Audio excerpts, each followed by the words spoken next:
Olá, muito boa noite. Estação Hamburgo desta sexta-feira, hoje 26 de junho de 2020. Está no ar, não ainda ao vivo, né? Mas um programa fresquinho, inédito, gravado no final da tarde dessa sexta-feira. Hoje em estúdio, estamos aqui juntos nesse momento, realizando esse programa e ampliando os debates nesse momento tão importante para a vida das nossas famílias, né? Da nossa cidade, do nosso estado. Um programa muito especial, direto para o nosso canal 14 da NET, para Novo Hamburgo, Campo Bom, Sapiranga, Estância Velha e para o mundo inteiro através da internet. Você acompanha a nossa Vale TV, através dos aplicativos para Android, iOS, através do nosso parceiro CleanNet, a sua Clean TV, através do nosso site valetvplay.com, em seguidinha na CDN TV também. E está rolando a nossa live no YouTube, Facebook, Instagram para você curtir, compartilhar, comentar. Comentários que não estarão sendo lidos aqui durante o programa, mas que a gente vai estar interagindo ali através das redes e, na medida do necessário, encaminhando também para os participantes desse debate. Você acompanha a nossa Vale TV em horários alternativos aqui no 14 ou no nosso canal no YouTube. Uma bancada qualificadíssima nessa sexta-feira para que a gente possa ampliar ainda mais os debates e trazer novos elementos também aos debates que a gente vem realizando. Um belo debate ontem, o doutor Fernando Spilk, o doutor Leandro Minoso. A semana tem nos resguardado momentos muito especiais onde a gente pode estar discutindo e ampliando essas questões com os nossos telespectadores. Tentando informar na medida do possível, deputado Sor, tentando provocar um horizonte mais amplo, Beto Casper, para que a gente possa, quem sabe, extrair um sumo melhor disso, quem sabe provocar as pessoas que deveriam estar conversando e construindo coletivamente soluções para o caminho, para que isso seja feito. Para que a gente pare de bater boca, para que a gente pare de provocações, muitas vezes, e eu não quero falar de nenhum âmbito aqui, estou falando do Brasil inteiro, e possa efetivamente construir, evoluirmos nesse debate, nessa discussão, quem sabe nos tornarmos uma sociedade ao fim de tudo isto, e sabemos que terá um fim, não sabemos quando, melhor. Muito boa noite, deputado Surcor. Que bom, que honra te ter com a gente sempre. Muito boa noite, meu amigo e diretor, Rodrigo. Boa noite, Beto Casper, e a toda a nossa audiência qualificadíssima, como muito bem disse o Rodrigo, da nossa Vale TV, canal 14. Eu que sempre gosto de ressaltar na abertura dos programas onde participo, que tenho um carinho especial pela casa, uma história com a casa, que pretendo retomar. A agenda ainda está complicada, mas pretendo retomar. E agradecer o prazer de poder estar aqui participando de um debate tão importante, de uma série de debates, e como muito bem destacou, de forma construtiva, a apresentar soluções. É o teu perfil, né? É propositivo, né, deputado?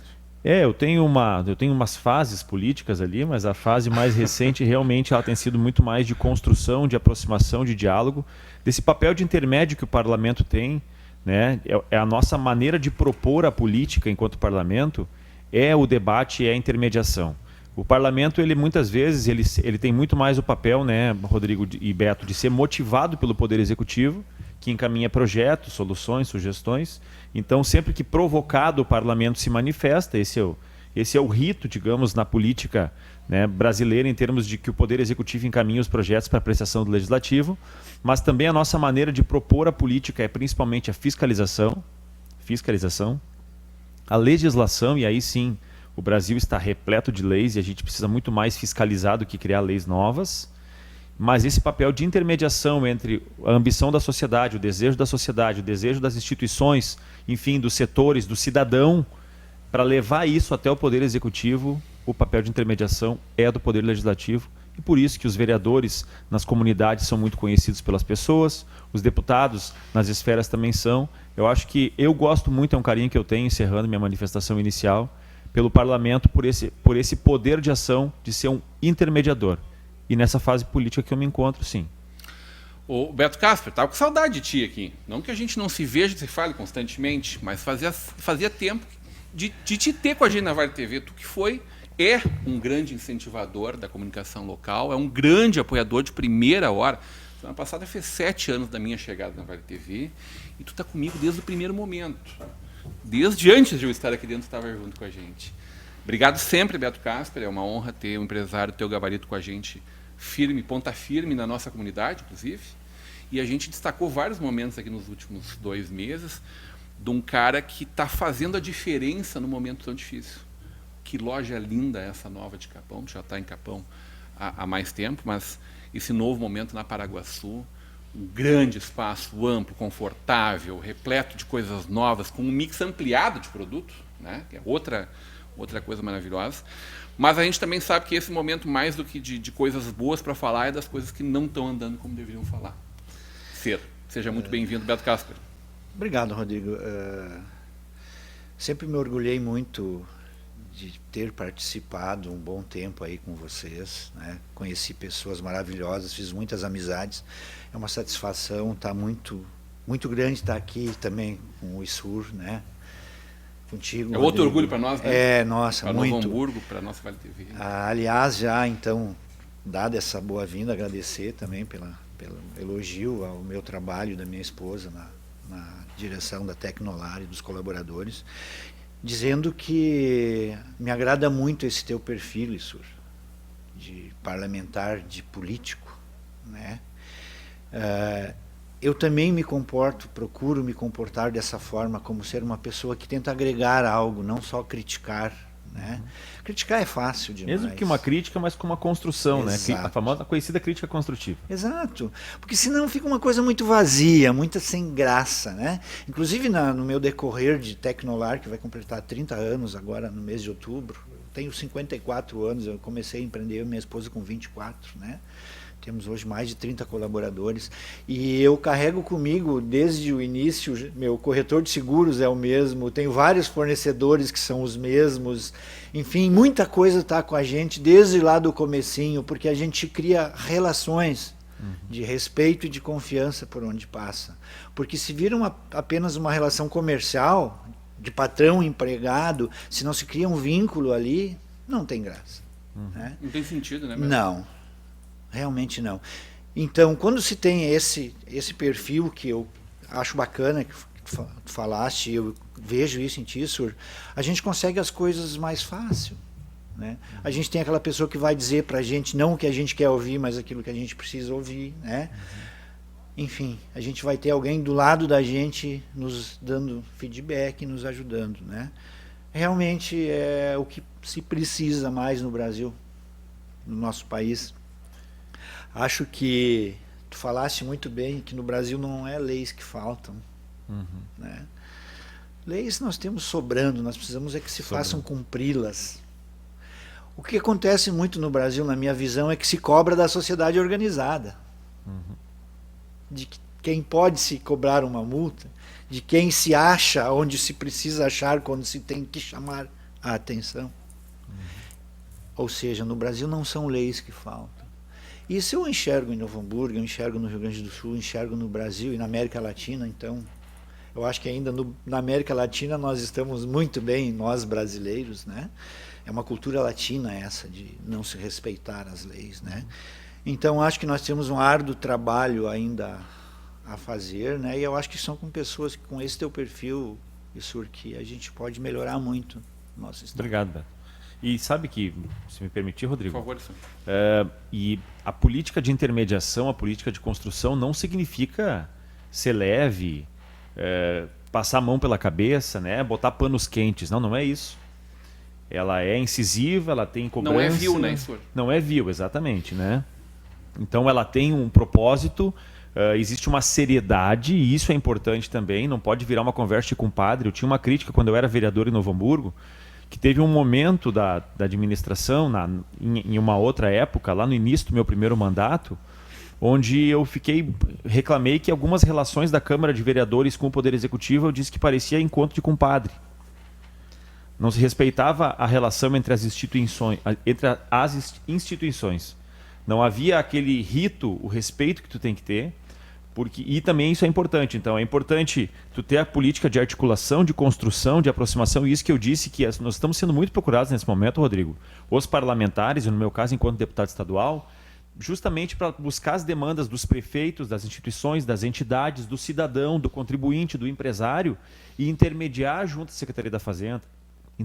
intermediar junto à Casa Civil, enfim, buscar soluções. Mas isso não significa que tu vai ser leve nisso. Tu tem que ser rígido na cobrança, porque afinal de contas, quem está em cada espaço desse que eu citei, Secretaria da Fazenda, Casa Civil, está recebendo um bom salário e é a sua função ouvir as demandas que a gente entrega.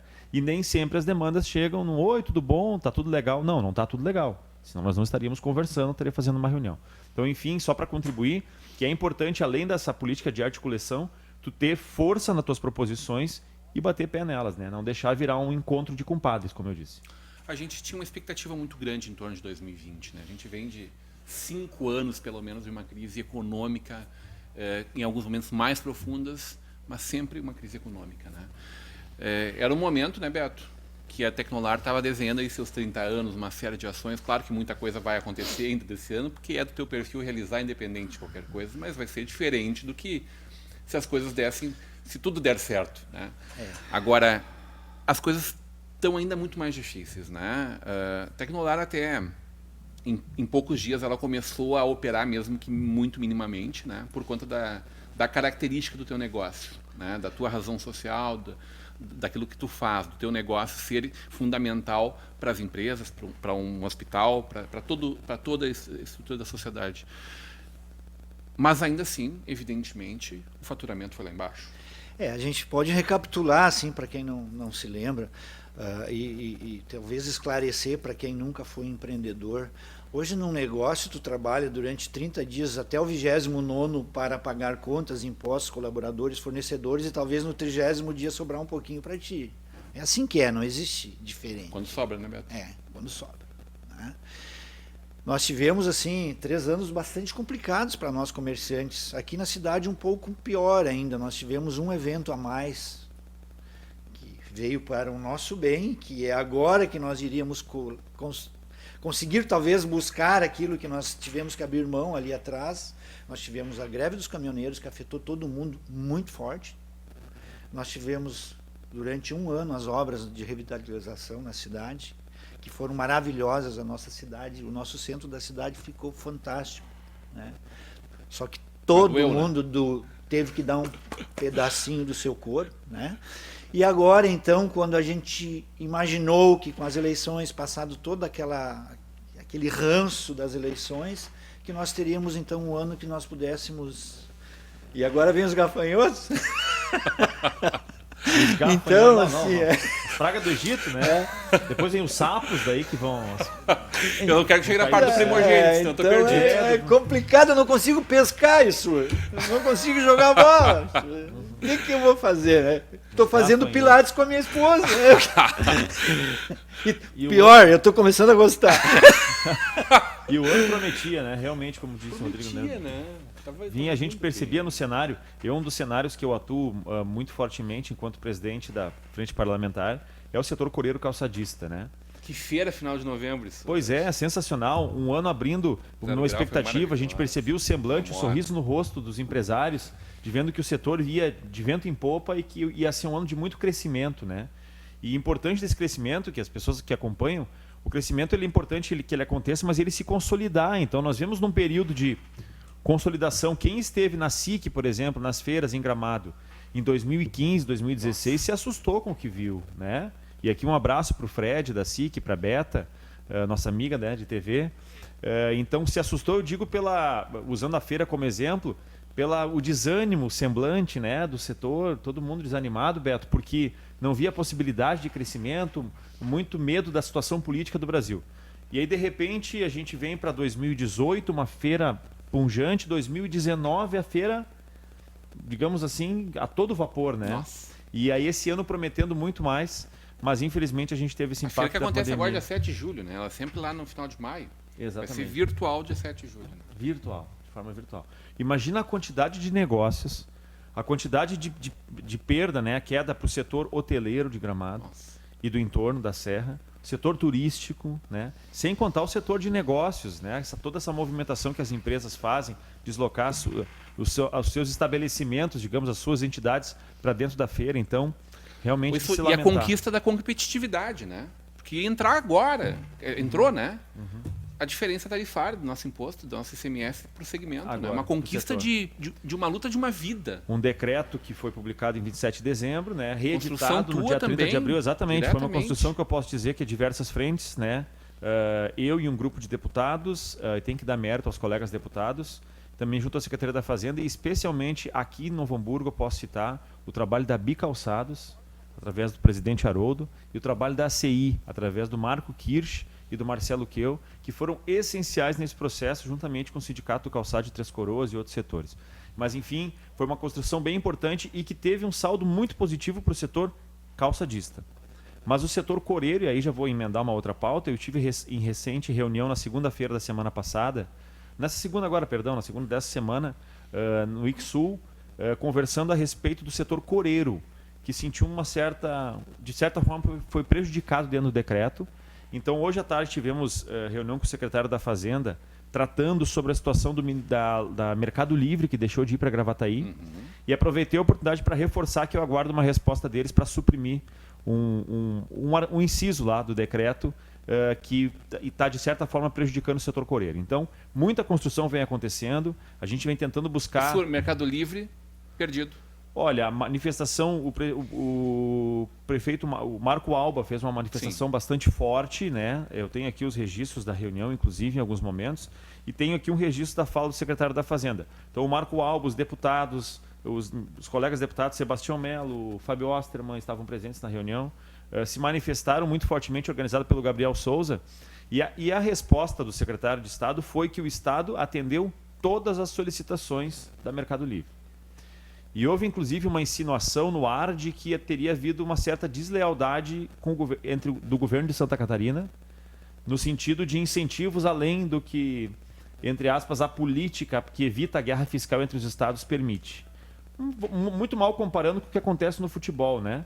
Quando o jogador tem um contrato com um time, vem um outro time e faz uma oferta por fora e encontra um recurso na lei que consegue favorecer e acaba levando um contrato que estava muito bem projetado. Tá aí as caixas de som do Ronaldinho ali, que não deixa eu mentir, né? Podia lembrar de outro time de futebol aí. Então, para concluir, o CONFAS, né, que é o Conselho Nacional das Fazendas dos Estados, que é quem regula a relação entre os estados, que tem como principal mote evitar a guerra fiscal, para que não aconteça o que a gente vê no setor coreiro calçadista, por exemplo, empresas indo embora para outros estados, né, porque tem um incentivo fiscal muito mais alto, que às vezes o estado de origem não consegue se comprometer ou não consegue cumprir.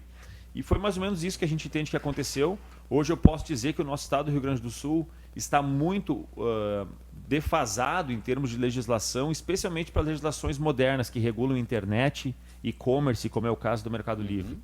Estados como São Paulo, até mesmo Santa Catarina, Paraná, Minas Gerais, Rio de Janeiro estão muito mais avançados, até porque quando esses centros de distribuição aos moldes da Amazon, né, e de eBay começaram a se alocar no Brasil, foi por ali que começou. Então, estados que precisaram correr na frente e adequar essa legislação. Então, é preciso que nós, enquanto Rio Grande do Sul, e isso foi a minha manifestação na reunião, que nós, enquanto Assembleia, aguardamos urgentemente um projeto que seria o ideal da reforma tributária. Nacional, né? A nível federal, mas tem em que nível vir. estadual, Estamos uma esperando. modernização, eu usei esse termo, uma modernização tributária, para que a gente não tenha situações como essa. A reunião não foi muito clara porque o secretário resguardou o seu direito que tem de não poder abrir informações precisas sobre negociações com empresas que têm ações em bolsa de valores. Por exemplo, ele disse, olha, se eu abrir aqui para vocês as exigências que eles fizeram, eu vou interferir na questão legal de uma empresa. Eu sou proibido, enquanto secretário, de abrir negociações, mas eu posso garantir que nós atendemos todas as solicitações e no último momento, e por que o Estado não trata como uma decisão final? Porque é preciso que a Mercado Livre encerre a negociação. Que havia documentos encaminhados, tudo é preciso que eles encaminhem, então, um protocolo de encerramento da tratativa. Então, o Estado entende, o prefeito de Gravataí diz que não tem mais volta, mas o Estado entende que ainda é possível uma tentativa de reversão nesse processo. Eu acho que isso aí ainda vai dar muito pano para manga ainda, Issur. Na sequência, eu pretendo fazer uma crítica ao governo do Estado.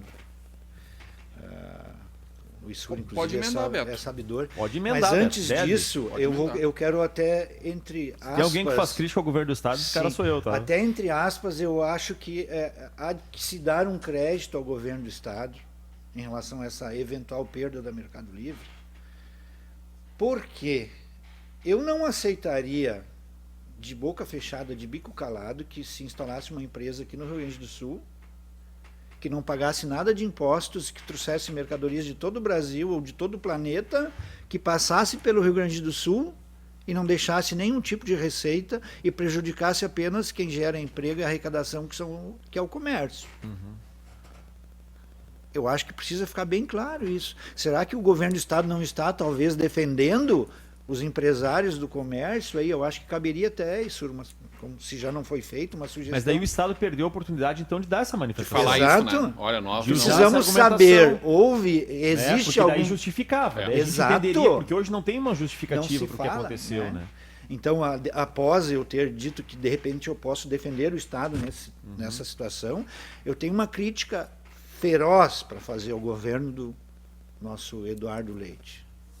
Eu sei que muitas vezes as coisas não chegam eventualmente ao governador. Eu já tive o privilégio de conversar pessoalmente com ele e dar uma sugestão que depois, mais tarde, eu quero, se sobrar tempo. Aliás, ele falar. foi um dos que veio quando a convenção logista foi Exatamente. aqui no Hamburgo, né? Eu, na presidência da Ele era CDL candidato naquele ainda, momento, juntamente né? com o presidente Vitor da FCDL, trouxemos o governador na nossa convenção estadual logista. Ele foi recebido na ACI, prestes a... Foi no mês de outubro, se não me engano, um encontro Logo que ele teve ali. Nós fizemos uma reunião fechada com ele, os presidentes de entidades, enfim.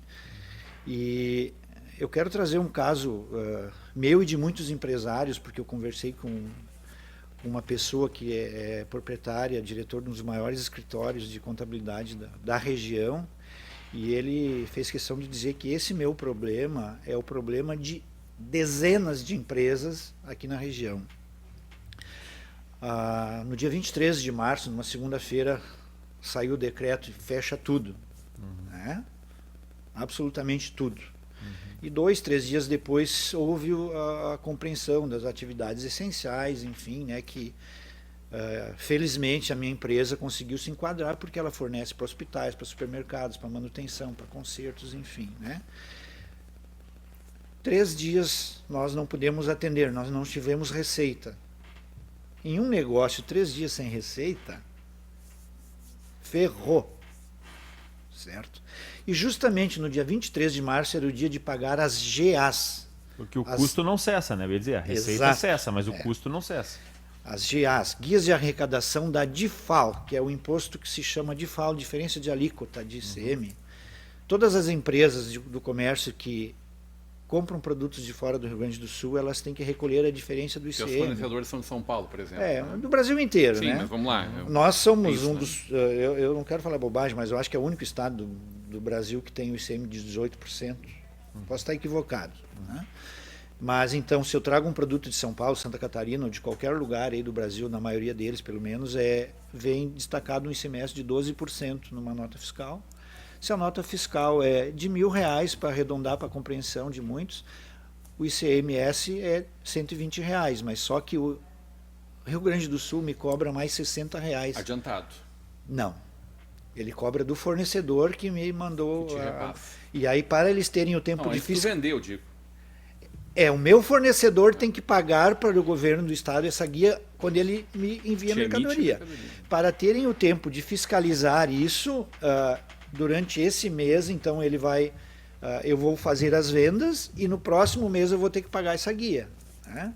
Então, no dia 23 de março, é óbvio que eu tive que escolher, eu vou ter que pagar quem? Eu não tenho para pagar 10, eu tenho que pagar para 2.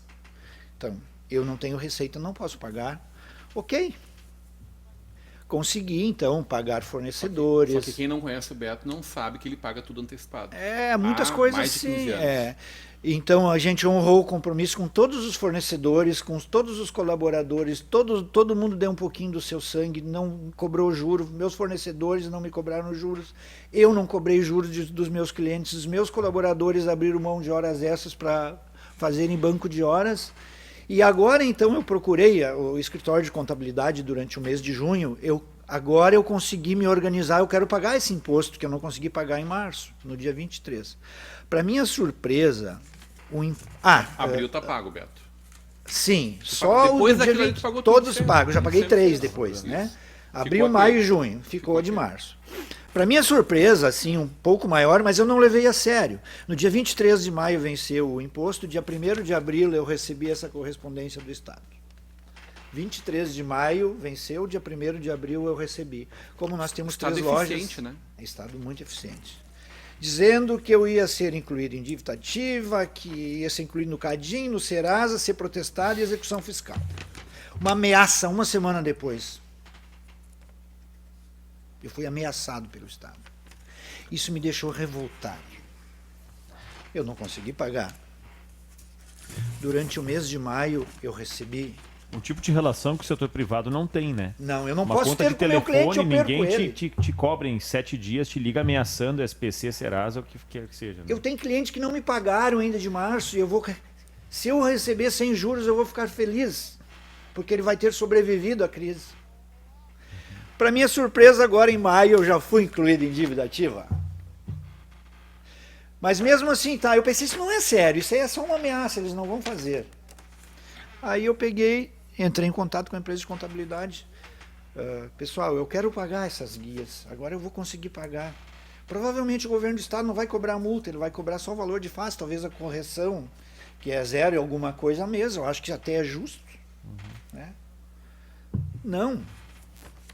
Aquele imposto que no dia 23 de março era 13.466, se transformou em R$ 17.070, uma correção de 26,77%. R$ 10.500 de juros. Ora, bolas, que estado parceiro é esse? Tomei a liberdade, por conhecer o Isur, de te ligar, Isur, em relação a esse tema. E, para minha surpresa também, tu disseste que até então não havia nenhuma demanda nesse sentido. Fiquei mais surpreso ainda, porque pelo jeito meus colegas empresários, parece que eles não reagem. Não reagem, eles estão anestesiados, eu acho que de tanta dor, todo sofrimento. Né, talvez isso aqui é só mais uma coisa que eles vão dever. Ou por não saber a quem recorrer, velho. De repente querer recorrer e não saber a quem recorrer, né? Sim, mas isso eu tenho certeza que tenho colegas meus, comerciantes do ramo calçadista, do comércio vestuário aí no centro, que não é só o governo, eles não pagaram aluguel, não pagaram colaborador, não pagaram fornecedor, não pagaram o governo, não pagaram água, não pagaram ninguém. Isso aqui para eles, eu tive o privilégio que a minha atividade me permitiu, por ser essencial, trabalhar, mesmo que com todos os controles, equipe reduzida. Então, trago para ti isso, essa demanda. Eu sei que tu já tocaste no assunto, mas, gente, eu acho que isso aí não se faz com um empreendedor. Um Estado não pode fazer isso com um empresário com quem paga que a conta, não deve né? nada para ninguém, que trabalha, que está lá na hora de abrir o seu comércio, está na hora de fechar. Eu trabalho no comércio, eu tenho 54 anos, trabalho no comércio há 35, quase 40 anos. Eu e minha esposa abrimos a nossa loja, fechamos, estamos juntos, trabalhamos juntos, sabemos o que é. Dói quando a gente é ameaçado pelo Estado que deveria nos proteger. Sim. Proteger não nos...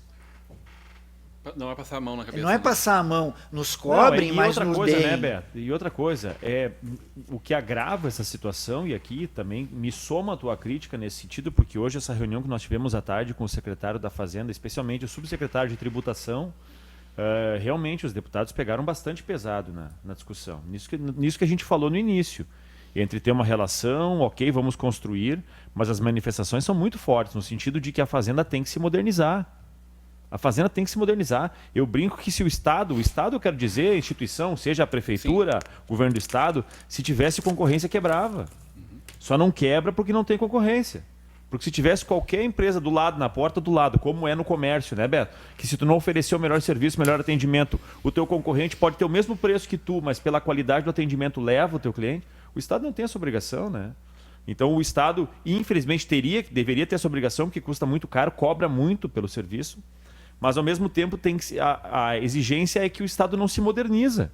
O mundo se modernizou e o Estado parou. E aí, por Estado, entenda muito fortemente essa parte da Secretaria da Fazenda. A legislação que trata de tributação, ela é algo estritamente difícil de trabalhar. Por quê?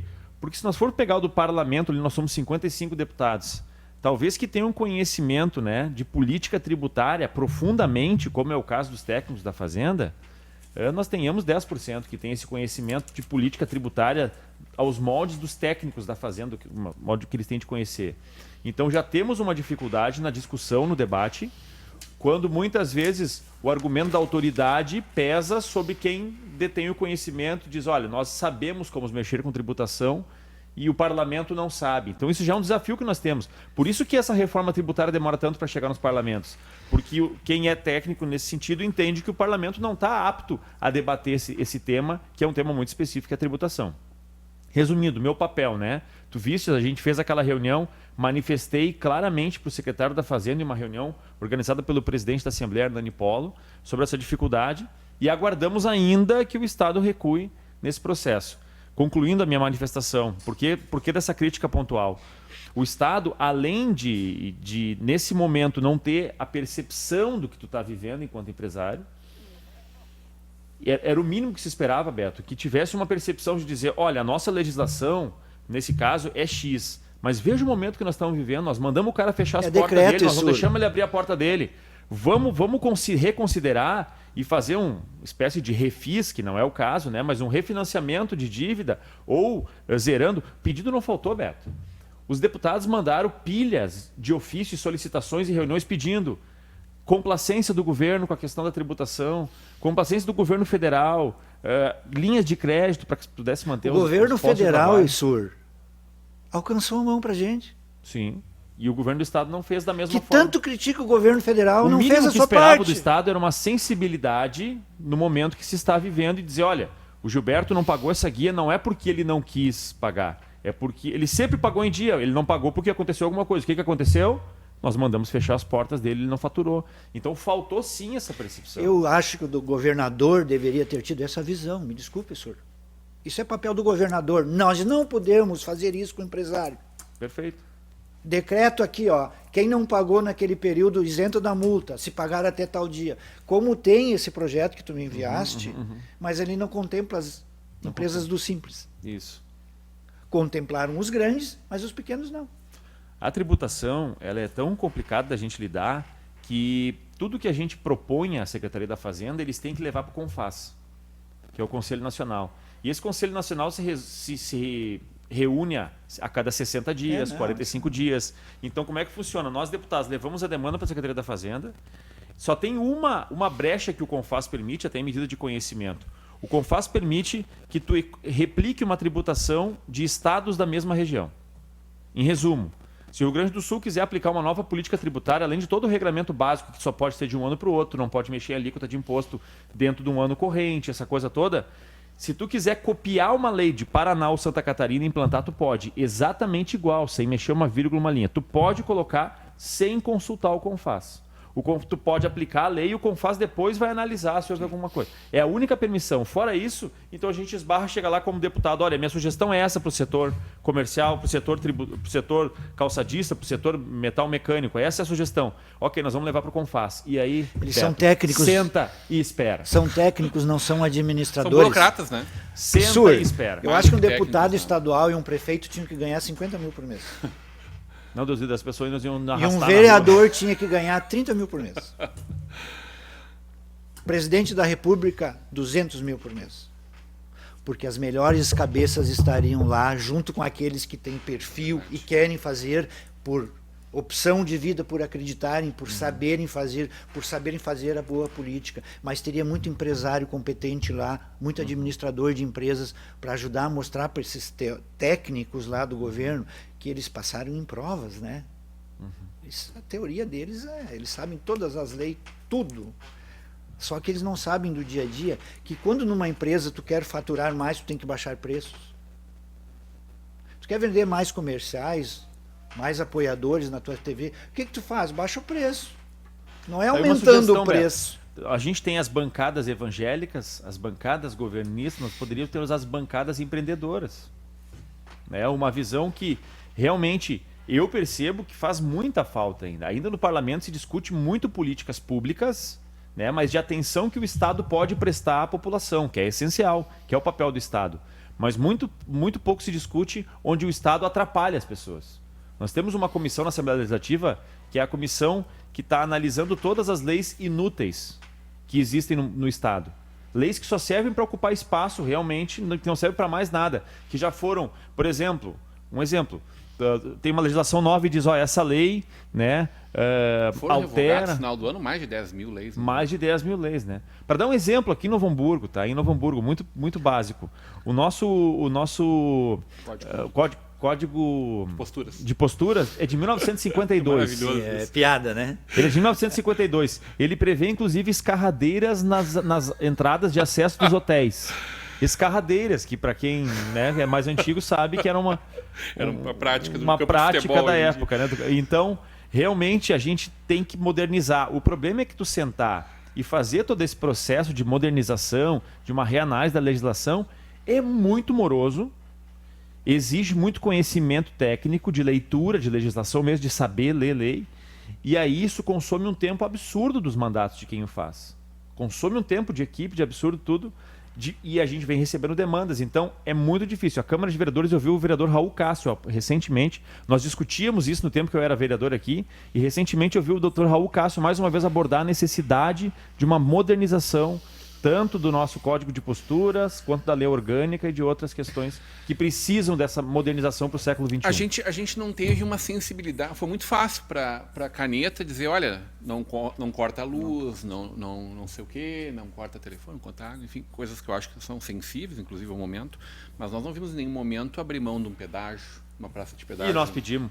Pois Eu pedi para os pedágios, principalmente para os veículos de carga, para transporte, né? Como sofreram, né? E como estão sofrendo com o vírus, inclusive, não. porque esses caras não param de trabalhar nenhum. A questão de não recolher, de não cortar luz, tudo a gente entendeu. A gente teve muitas reuniões com a AGERGS. Mas é fácil, né? Dizer, tu não. Eu sou membro da comissão. Mexe no meu bolso. Mas olha só, eu sou membro da Comissão de Direito do Consumidor. E uma das justificativas que eles nos deram, e foi muito curiosa aquela reunião, tá? Nós tivemos uma reunião com a AGERGS e com os PROCONs, e a manifestação do responsável pela fornecedora, de uma das fornecedoras de energia, não vou citar nome aqui, mas das fornecedoras aqui da nossa região, a gente sabe quem nos atende aqui, né? A manifestação dele foi no sentido de que se eles avisarem, se eles disserem publicamente não vamos cortar a água, até quem tem condições de pagar a água não vai pagar a água, porque não vai ser cortado. Sim. Então ele disse, olha, infelizmente eu não posso falar aqui nessas palavras, bem assim ele disse, a gente não vai cortar, mas se a gente botar no jornal que a gente não vai cortar, ninguém vai pagar. Ouvi a mesma explicação. Isso, então eu ouvi essa explicação, eles deram essa manifestação. E a gente sabe que faz sentido, né? Faz sentido, porque se tu realmente disser, olha, nós não vamos multar por quem está com o IPVA vencido, não vão pagar o IPVA. Né? Só que a gente tiver muita consciência. Então, foi uma justificativa que foi dada. Até porque mas nós pedimos, vai ter dinheiro no outro mês, né? Nós pedimos para o governo, porque assim, deixa eu concluir, tá? Isso é importante falar. O parlamento teve um grande desgaste, a Assembleia Legislativa, quando discutiu durante o ano inteiro de 2019, consumiu um ano de discussão e no recesso retornou para votar o pacote do governador. Um pacote com cortes, com mudanças, com alterações drásticas no funcionalismo, alterações que não aconteciam há 40 anos. Eu tive votos positivos, eu tive votos negativos meus também dentro do projeto. Não votei unanimemente em todos os projetos, apesar do meu partido compor a base de governo. Alguns projetos eu me neguei a votar e disse que aquilo ali ia contra a minha concepção política. Então, enfim, o parlamento teve um grande desgaste para gerar justamente essa economia que o Estado precisa para retomar as contas, para fazer o famoso fluxo de caixa que ficou tão falado, né? O necessário fluxo de caixa. Bom, o parlamento teve esse desgaste. Quando chega a situação do coronavírus, o nosso pedido enquanto parlamento foi dizer: governo, governador, Casa Civil, o nosso desgaste nós tivemos lá, com o funcionalismo, enfrentando uma batalha muito grande que não acontecia há 40 anos. A hora do governo ceder por esse desgaste que nós tivemos em nome de uma economia. Então pegue pelo menos essa economia que nós geramos no nosso voto enquanto deputados e repasse ela para quem está empreendendo, para quem precisa. Beto, o Banrisul lucrou em 2019 1,3 bilhões de reais. 1,3 bi com B de bola. Eu te pergunto se tu conhece algum carioca, um nordestino ou um paulista que tem conta no Banrisul. Não. Eu desconheço. Quem tem conta no Banrisul são os gaúchos. O cartão com a bandeira do Grêmio, bandeira do Inter, do Juventude, do Caxias, o cartão... tu mesmo falou que é teu maior... como empresário, eu vou te dizer assim, o Banrisul é o melhor banco que eu tenho para trabalhar. É o banco que está comigo. Eu também trabalho com outros bancos. E não te deu nada de graça? Não.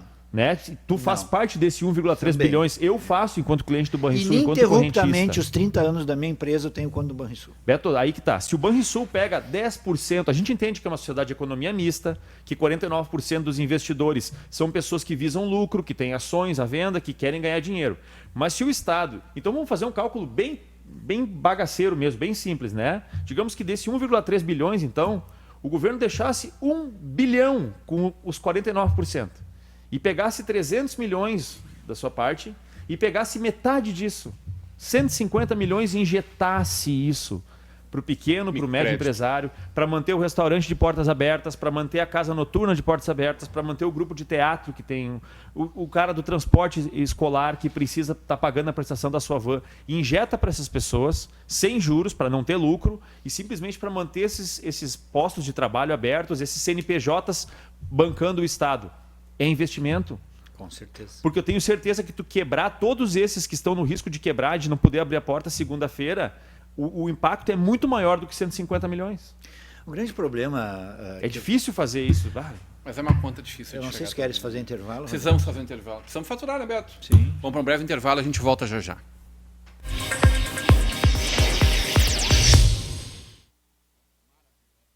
Novo Hamburgo tem amanhecido cada dia melhor e está de braços abertos para receber você. A cidade foi revitalizada para melhorar a vida da população. Jovens são preparados para um futuro com mais oportunidades. Prédios estão ganhando forma para incentivar o desenvolvimento. E o Parcão conta com mais estrutura para você aproveitar novos ares. Seja bem-vindo ao futuro de Novo Hamburgo. Venha conhecer. Um ambiente tem que ser original, assim como você sonhou. Por isso, a Brau Móveis possui padrões, medidas e acabamentos que materializam cada detalhe que você projetou para o office, executivo ou residencial. Nosso objetivo é entregar móveis como você sonhou. Brau Móveis Campo Bom, Rua Jorge Coque, 125, no centro de Campo Bom.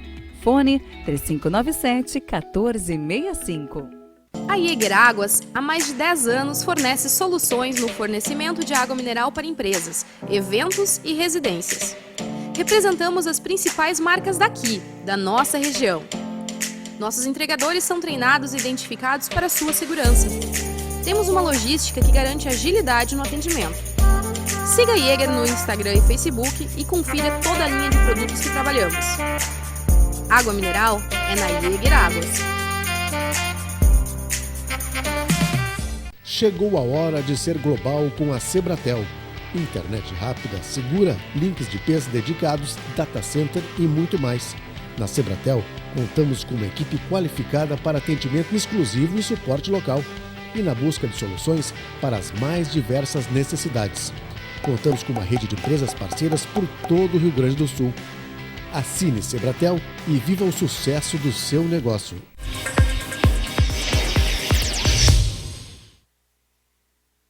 É o programa que não termina quando acaba, muito menos quando vai para o intervalo. O intervalo fervendo aqui. Acabo de intimar o deputado Ilsur para a gente discutir o 12º do Estado. Ele disse que comprou essa briga bonito lá e vai rolar, né, Ilsur? Esse debate está posto. Vamos fazer um programa só para discutir isso. Está posto e nós estamos enfrentando com seriedade a máquina forte do judiciário na esfera federal, que tem entendimentos contrários da possibilidade do parlamento discutir. Mas o 12º é a solução para o Estado. A PEC do 12º, além da reforma tributária necessária, a PEC do 12º é extremamente necessária que a gente discuta. E olha, vem da Assembleia que talvez seja o primo rico nessa história toda aí. Não, o primo rico... Judiciário sim. Não, e outros órgãos, né? Nós temos outros órgãos que fazem parte desse processo todo, que é Ministério Público, Tribunal de Contas... posso dar 30 segundos de explicação? Por favor. Para que as pessoas possam se inteirar mais do assunto. Dá um né? gostinho para a próxima. O 12º é o que define os repasses que o Estado arrecada de tributação, do que nós íamos conversando, no caso dos tributos que o Beto paga, que o empresário paga, que todo mundo paga. É como o Estado transforma isso em recurso para cada um dos órgãos, né? Entre poder executivo, judiciário e legislativo. O problema todo da PEC do 12º é o seguinte... O 12º ele é a execução, mês a mês, são 12 parcelas, né, do que o Estado conseguiu realmente arrecadar. E outra coisa é o que o Estado previu no orçamento. Quando a gente discute, vamos pegar números redondos, tá? Da última vez que eu votei para vereador em Novo Hamburgo, eu estava enquanto vereador, que eu votei um orçamento, nós votamos um orçamento de 1,2 bilhões. Um cálculo bem rápido, 100 milhões por mês, né? Sim. Então o orçamento previsto era de 100 milhões por mês. O repasse para a Câmara de Vereadores, ele é de acordo com o orçamento que foi aprovado. Então, se, por exemplo, diz que todo mês a Prefeitura tem que passar 2 milhões para a Câmara de Vereadores, ou seja, 2% do arrecadado, se ele arrecadar 100 mil, perdão, 2% do previsto no orçamento que foi aprovado. Então, se ele arrecadar 100 mil, ele tem que passar 2 milhões, mas se ele arrecadar 50 mil, ele tem que passar 2 milhões também. E se ele arrecadar 1 milhão, ele tem que passar 2 milhões também. Então, assim funciona. Quando é aprovado o orçamento na Assembleia, se define que o Poder Judiciário tem direito a X% do 1/10º, que o Poder Legislativo tem X%, Ministério Público, Tribunal de Contas, esses órgãos todos. O problema é que quando chega na hora de arrecadar, o Estado não consegue arrecadar aquilo que foi previsto no orçamento, mas tem que mandar o valor que foi previsto no orçamento. Então, o Estado pode arrecadar 50% do que estava previsto, mas tem que repassar 100% do que estava previsto. Está errado. Então, o que significa a PEC do 10º? Que, aliás, o Sartori tentou aprovar essa PEC do 10º no final do ano de 2017 e não conseguiu, né? Não conseguiu.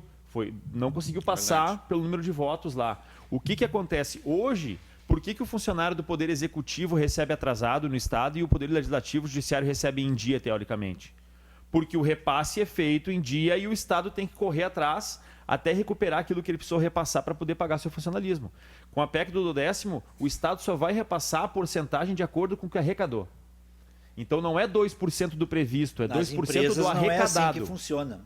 Então é 2% do arrecadado. Então se o Estado arrecadar menos, ele vai repassar menos e vai ter que atrasar o salário do Judiciário, vai atrasar o salário do Tribunal de Contas, vai atrasar o salário do Legislativo. Ou seja, vai estar todo mundo na mesma barca. Por isso a importância da PEC. Isso vai fazer com que tenha mais igualdade entre os poderes. Com certeza. E não tenhamos essa diferença entre o Executivo tem que pagar a conta sozinho. Deixa eu pedir para o Pablo, que está aqui nos acompanhando aí, nosso apresentador da Vale TV, mas hoje acompanhando o deputado Sur enquanto chefe de gabinete dele. Se puder acompanhar, Pablo, eu estou tentando acompanhar aqui para ver se tem notícia das bandeiras, mas ainda não temos essa informação. Agora são 18 horas e 6 minutos dessa sexta-feira. 18 horas seria anunciado, a gente está muito angustiado com tudo isso, evidentemente, né? Vários movimentos foram feitos nessa semana. Quero saber um pouquinho do Beto também, como está isso, né, Beto? Tu tem loja aqui, tem loja de Capão também, né? Capão, 2 lojas no Novo Hamburgo, uma loja de Capão. Capão também está, a região também está na bandeira vermelha. Estamos com Porto Alegre, Canoas, Novo Hamburgo e Capão, as 4 regiões que estão com a bandeira vermelha aí. O que se entende que os prefeitos estão se baseando nos decretos do governo do estado, né? Tem que seguir o decreto, não pode ser mais permissivo do que ele isso. não pode ser mais permissivo, mas pode ser mais rigoroso. Forte, mais rigoroso, né? Eu me assustei agora, é opinião pessoal, né? Quando eu escutei hoje ou ontem pela manhã, que Capão da Canoa vai fechar tudo, inclusive supermercados, ao meio-dia de sábado. Eu tenho uma opinião muito pessoal que quando tu restringe o tempo que as pessoas têm para irem a um determinado lugar, tu vai fazer com que mais gente vá na mesma hora, no mesmo lugar. Porque nem todos trabalham no comércio, que trabalham em sábado e em domingo. Se as pessoas que trabalham de segunda a sexta só podem ir no supermercado sábado pela manhã, me dá a impressão, e eu tenho certeza absoluta de que vai ter fila de 1 quilômetro na frente de cada supermercado em Capão da Canoa. Eu não acho isso inteligente. O que eu acharia inteligente seria restringir o acesso de uma pessoa por família, por exemplo. Que não se leve mulher, filhos, criança, namorado, sobrinho, sogra no supermercado. Vá quem tenha que ir e faça suas compras devidamente usando álcool gel, máscara. Eu acho que isso seria uma proposta mais sensata, creio eu. Porque no momento que tu restringe a quantidade de ônibus que está na rua, tu vai botar mais gente dentro do ônibus. Óbvio. Isso é opinião pessoal, né? Tu tem que apoiar as empresas de ônibus, então, para que eles possam andar, porque um ônibus pela metade fatura metade. Faturando a metade, com certeza, não paga o custo. Então, alguém tem que ajudar a pagar essa conta, né? Não sei não é a minha atividade, né? Mas me parece que essa questão de restringir o horário dos locais não deva ser a melhor opção, na minha humilde opinião. Tá? Vejo que as empresas estão cumprindo a sua parte, realmente, o comércio cumpre com a sua parte. A maior preocupação é do comerciante, que ele não quer que o comércio feche se der a pandemia se agravar, então nós estamos cumprindo todas as exigências, cobrando de clientes e sendo maltratado por clientes muitas vezes, como eu já fui na loja. Sim. Quando a gente vai exigir que use a máscara, que ponha no nariz também. Nós aqui conversamos, nós estamos mantendo mais distanciamento, que é mais do que o recomendado, inclusive. Mas assim, álcool gel, enfim. Mas assim, não se pode também cobrar só de quem é organizado. Eu acho que isso é um mal muito grave no nosso país, que se cobra de quem tem endereço. Eu acho que o poder público deveria ter muito mais coragem de cobrar em locais onde realmente não se cumpre nada dessas regras de higiene. A gente sabe onde é, não é dentro do comércio, da indústria. É nas ruas. Nas ruas, dos locais mais distantes, principalmente. Nos bairros da cidade, nas vilas, regiões com periféricas da cidade. No bairro. Se você entrar no seu carro, vai dar uma volta, olhando você vai aqui, ver se acha a bandeira, não tem a informação oficial. Então, assim, é muito fácil.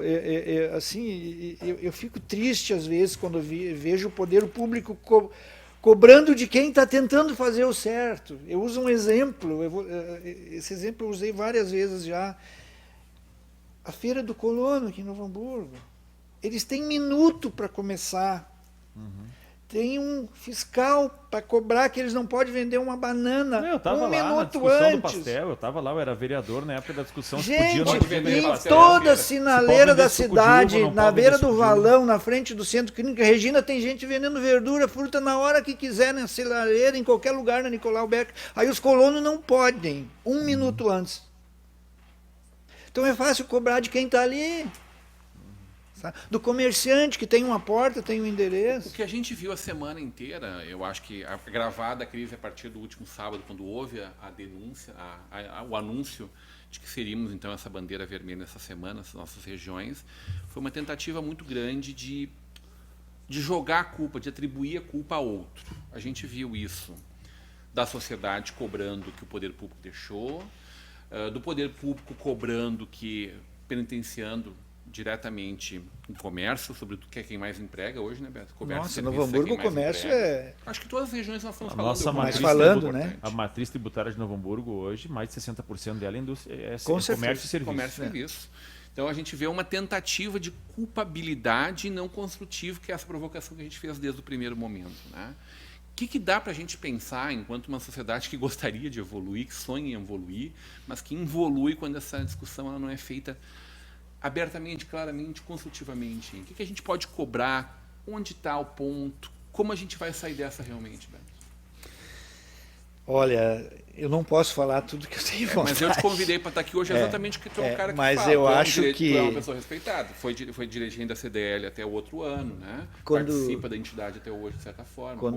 Sim, participo ativamente no Conselho Fiscal, né, com um grupo de pessoas de primeira qualidade interessado em cuidar da entidade e do comércio do qual ela representa. Eu acho assim, Rodrigo, que as redes sociais, elas realmente emburrecem muita gente, né? E eu acho que o governante, seja qual for que seja, ele tem que governar para as suas crenças, para fazer aquilo o que ele acredita, não aquilo que a rede social vai dizer. Não um aperto. Não. Tu disseste que tu votou nas tuas convicções, mesmo contrário ao partido. Tu tem que acreditar nas tuas convicções, porque as redes sociais são uma parte da população. Perfeito. Não são todas a população. Não, a opinião da população brasileira não está só nas redes sociais. Não foram as redes sociais que elegeram somente o nosso presidente, o nosso governador. Tem uma grande parte das pessoas que elegeram eles que não tem redes sociais, que tem ojeriza as redes sociais. Então eu acho que sim, governe mais para fazer o que é o certo, aquelas coisas que tu acredita. E essa é a minha opinião. Deputado, como é que a gente pode convergir essas forças que são tão importantes para todos nós, né? Com participação. Entidade brigando com a administração estadual, municipal. E participação Tu tem sido construtiva. muito seu algodão nos cristais lá na Assembleia, provocando debates árduos, sério, mas contemporizando também, dizendo que precisamos caminhar para frente, né? É um caminho bastante árduo, isso que tu falaste, né, junto às redes sociais. E um dos grandes desafios que a gente tem, e é curioso enquanto mandato, né, é o processo de comunicação. Porque comunicação não é o que eu digo, comunicação é o que o outro entende. Sim. Então, tu conseguir fazer, muitas vezes, a rede social também é tudo muito rápido, tu não se aprofunda mais em textão, como se fala, né? Um cara manda um textão no WhatsApp, ninguém lembra, vai mandar um áudio, tu vai mandar um textão, se tem que ir naquele ver mais ali, clicar para seguir, a pessoa já não segue ali, muito pouca gente, para não ser genérico, muito pouca gente acompanha. Então é muito difícil, numa linguagem cada vez mais compacta, tu conseguir fazer com que o leitor compreenda a informação que tu quer passar, a tua opinião, a tua posição e a importância disso na vida dele em 4 linhas, que é o que ele vai ler. Por quê? Porque as pessoas leem muitas vezes o título da chamada e saem exprimindo sua opinião sem ler o texto. E isso é muito difícil para quem tenta fazer uma política construtiva. Não há como tu passar uma informação sem tu ter espaço para essa informação, sem tu ter atenção para essa informação. Então, por exemplo, vender soluções fáceis. Vou dar um exemplo, tá? Nesse período de pandemia, a gente restringiu todas as atividades do gabinete, né? Inclusive nesse processo da economia que a Assembleia tem feito, nos últimos 90 dias nós não utilizamos 1 centavo sequer, R$1 de verba de gabinete, de combustível. Já não utilizávamos... És um dos deputados mais econômicos, se não o mais econômico. Isso. Nós estamos entre os 5 gabinetes mais econômicos dos 55.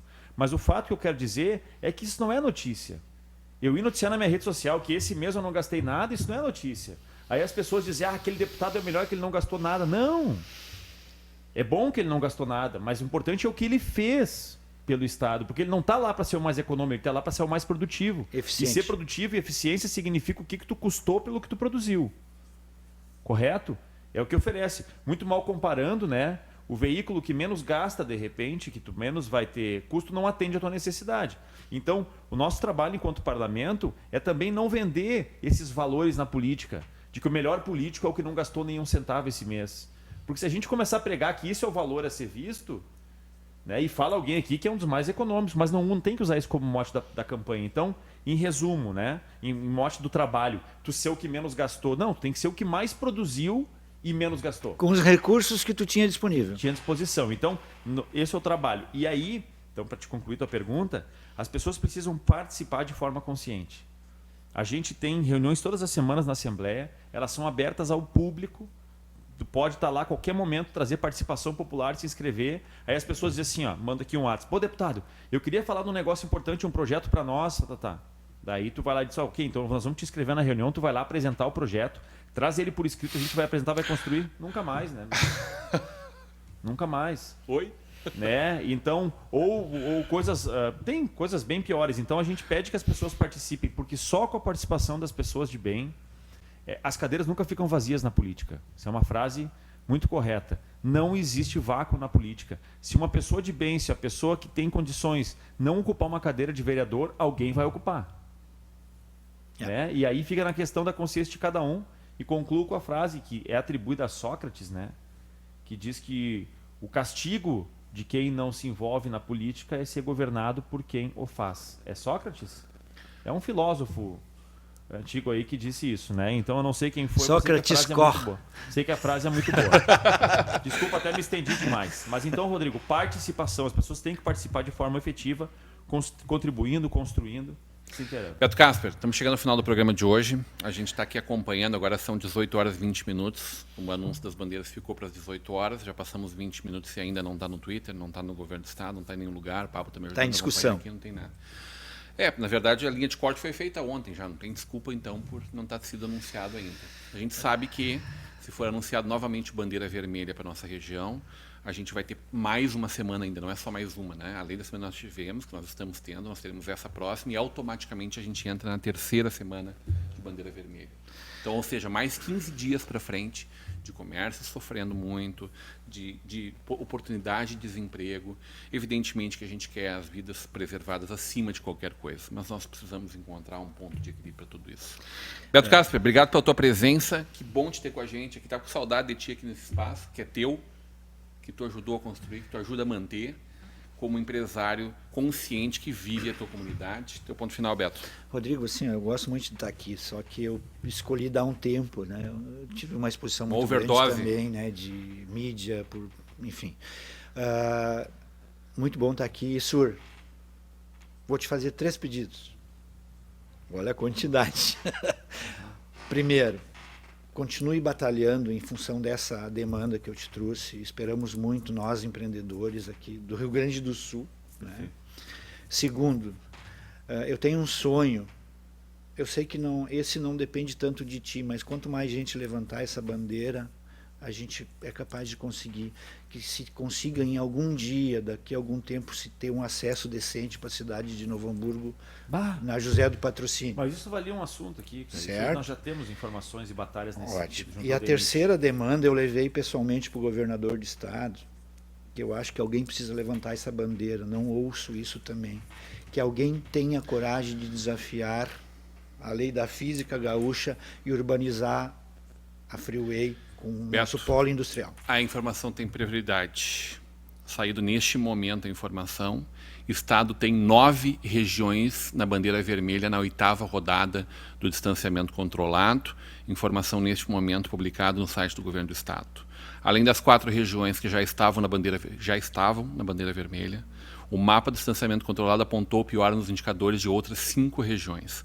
Caxias do Sul, Erechim, Palmeiras das Missões, Passo Fundo e São Santo Ângelo, somadas a Porto Alegre, Capão da Canoa, Novo Hamburgo e Canoas. O Estado tem, portanto, 9 regiões na bandeira vermelha na rodada preliminar do modelo divulgado nesta sexta-feira. Somente as regiões de Taquara e Bagé se encontram em bandeira amarela, risco baixo. As regiões Santa Maria, Uruguaiana, Cruz Alta, Ijuí, Santa Rosa, Pelotas, Cachoeira do Sul, Santa Cruz do Sul e Lajeado estão em bandeira laranja, risco médio. A região de Santa Rosa, que se encontrava na bandeira amarela, mas evolui nessa rodada para a laranja. A região de Porto Alegre, Canoas, Novo Hamburgo, Capão da Canoa permanece em bandeira vermelha pela 2ª semana consecutiva. A região de Caxias do Sul, que estava em bandeira vermelha semana retrasada, em laranja na vermelha, na semana que se encerra, retorna à bandeira vermelha.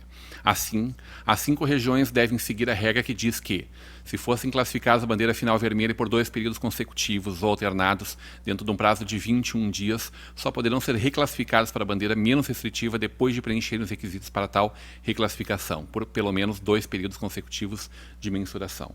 O decreto 55.322 permite que os municípios sob bandeira vermelha, sem registro de hospitalização e óbito por Covid-19 de algum morador nos últimos 14 dias e que mantenham rigorosamente atualizados os registros nos sistemas oficiais, poderão adotar, por meio de regulamento próprio, protocolos para as atividades da bandeira prevista na bandeira laranja. Os municípios que quiserem apresentar recurso ao mapa preliminar podem preencher o formulário no link tal. Prazo para o envio termina às 8 horas de domingo do dia 28 de junho. Até a tarde de segunda-feira, 29/6, o gabinete de crise analisará os dados enviados e rodará o mapa novamente, cuja definição final será divulgada na segunda tarde.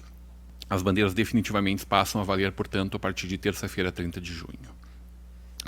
Segue a informação, mas a informação é esta. Estamos mais uma semana... Mais 2 semanas necessariamente. Agilidade para que esses 10 leitos sejam habilitados e a gente tem até domingo condições de apresentar prazo de recursos. Diz ainda sobre a bandeira de Novo Hamburgo, especialmente, vou ler esse trecho especialmente, que assim como nas demais regiões metropolitanas, com exceção de Taquara, a manutenção da bandeira vermelha também é observada na de Novo Hamburgo, apesar de o número de hospitalizações ter crescido menos do que as demais regiões metropolitanas. A dimensão, quando comparada por 100 mil habitantes, ainda é bastante elevada, indicando uma alta prevalência na região, indicador de maior valor entre todas as regiões. Com isso, os indicadores do estágio de evolução e de incidência de novos casos, desculpe, agora eu cortei aqui. Lembrando que nós tivemos 4 óbitos em Novo Hamburgo nas últimas 48 horas, 2 óbitos em Campo Bom e 2 óbitos em São Leopoldo, né? A gente sobe de 11 para 15 óbitos aqui na cidade de Novo Hamburgo. Sobre a população, que são mensurados com base na região, apresentam bandeira preta. No comparativo de hospitalizações confirmadas para o Covid-19, registradas nos últimos 7 dias, entre as 2 últimas semanas, houve um aumento de 11%. As hospitalizações foram de 64 para 71 na região. A ocupação de leitos clínicos e UTI para SPRAG, né, as doenças respiratórias, ou confirmados para a Covid-19, tiveram aumento entre as 2 semanas, contribuindo para o agravamento nos indicadores da macro-região. Beto, com as considerações realmente finais agora. Não, para concluir então, Issur, eu gostaria que a Assembleia Legislativa levantasse essa bandeira de tentar entender porque nós não conseguimos transformar o maior corredor de escoamento da economia gaúcha, que é a Freeway, num distrito industrial. Quem viaja e já viu alguns lugares do mundo, como existe na China, de Shenzhen para Guangzhou, 200 quilômetros de rodovia com a reforma agrária e a reforma industrial, tudo pequenos lotes. Poxa, nós temos latifúndios. Olha a BR-101 em Santa Catarina, não tem mais estrada, porque urbanizou tudo. Eles vão ter que fazer uma rodovia em cima da outra, porque não tem onde botar indústria, empresas, porque eles deram condições. Nós temos o maior... A 290 também, em direção à região oeste uruguaiana, também tem. Sim. Tem plenas condições para isso. Interessante. Mas a Freeway está caindo de maduro. Cobra... como é que se diz do poder público quando você dá algo que vocês cobram a reciprocidade, né? Que a empresa que vai se instalar, que PPP. faça a lateral da rodovia, né? Perfeito. Nossa. Contrapartidas, né? Alguém levante essa bandeira. Nós estamos criando boi e plantando arroz na beira da estrada mais valiosa para o gaúcho. Nos últimos 20 anos só abriu um posto de gasolina. Em um período da economia onde a logística ela é fundamental. essencial. E a mais cara é a gaúcha, né? Nosso deputado, obrigado pela tua presença, sempre muito disponível. Se tem uma coisa que está boa nessa pandemia, é poder te ter um pouquinho mais com a gente, tá? Mas ainda assim prefiro te ver trabalhando e o Estado bombando. Muito obrigado. Final, eu agradeço muito a manifestação do Beto. A logística é uma das pautas do nosso mandato. Eu presido a Frente Parlamentar de Extensão da 448, que é a grande solução para o nosso problema de escoamento da BR-116. Tivemos a excelente notícia, através do senador Heinz, na semana passada, de que a ponte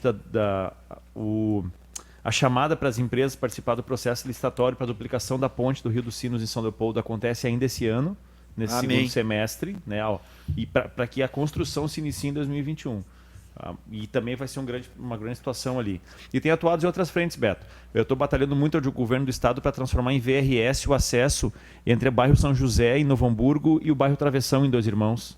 Ótimo. O asfaltamento aqui da Pedreira para cima como uma opção a BR-116 para quem trabalha acima da serra, que hoje fica preso na BR muitas vezes em alguns momentos, né? A 010 também é uma frente e já tem uma agenda marcada para uma discussão também que eu faço da Transaçoriana, que é uma outra possibilidade de acesso entre Portão e Nova Santa Rita, por dentro de Portão, que faltam, que já existe. Ela tem que ser asfaltada, faltam 11 quilômetros de asfalto para que ela seja mais uma possibilidade de escoamento de toda a carga cítrica, de quem desce com metal mecânico, quem desce com moveleiro da serra, que hoje tem que afunilar tudo na Charlau, né? Hoje todo mundo que desce da serra, que desce de Bento, desce de Caxias para chegar a Porto Alegre, afunila na Charlau e na Ponte do Rio dos Sinos. Eu quero desafiar vocês a olhar a 118 daqui a 5 anos o que vai ser o desenvolvimento. Que loucura, né? Tá muito bom. Senhores, então, enfim, agradeço muito a participação. Me chame mais vezes, Rodrigo.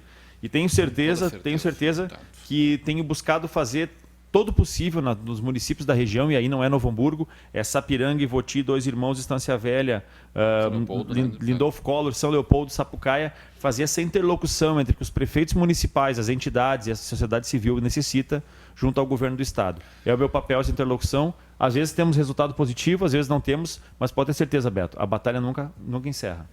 Agradecendo demais essa bancada maravilhosa, essa sexta-feira à noite, mas sobretudo o carinho da sua audiência. A gente fica por aqui querendo poder dar notícias melhores, mas infelizmente é a bandeira vermelha que vai nos acompanhar mais 14 dias pela frente, pelo menos. Até a próxima segunda-feira. Bom fim de semana a todos. Até lá.